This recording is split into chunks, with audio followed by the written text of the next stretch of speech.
1, 2, 3. Halina't magbulay-bulay tayo. 4, 5, 6. Kasabay ng takip silim ay ating alamin ang hiwaga ng pag-ibig ng Diyos sa bawat isa sa atin.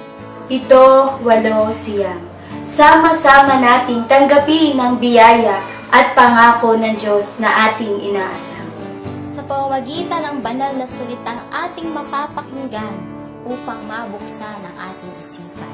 Nais ko lamang ipaalam sa lahat ng taong nakakapakinig ng aking munting piling na tayo'y lubos na iniibig ng Diyos na nasa langit.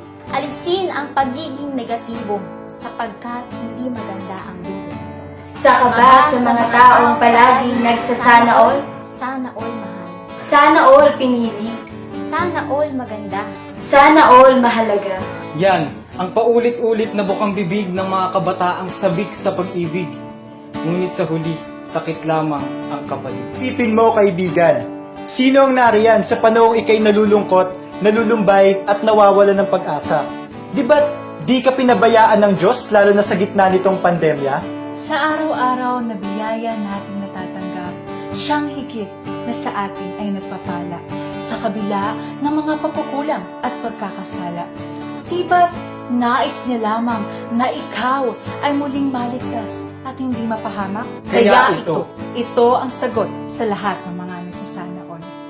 Di ka man pinili ng taong gusto mo, lahat tayo pinili anumang kalagayan ng tao. Di ka man pinahalagahan ng taong importante sa iyo.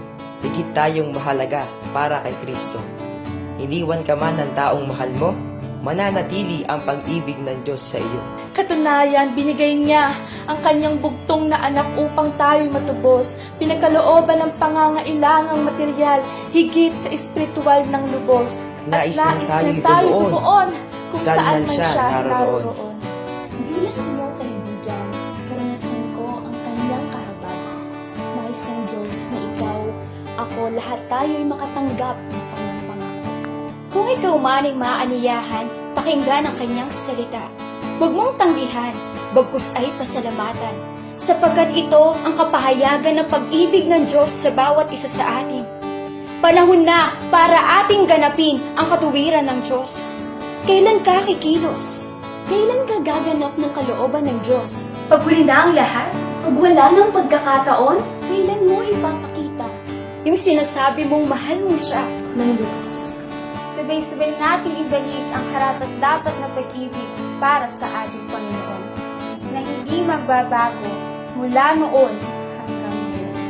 Binigay ang sariling buhay upang tayo ay may ahon sa tiyak na aparusahang naghihintay sa atin doon.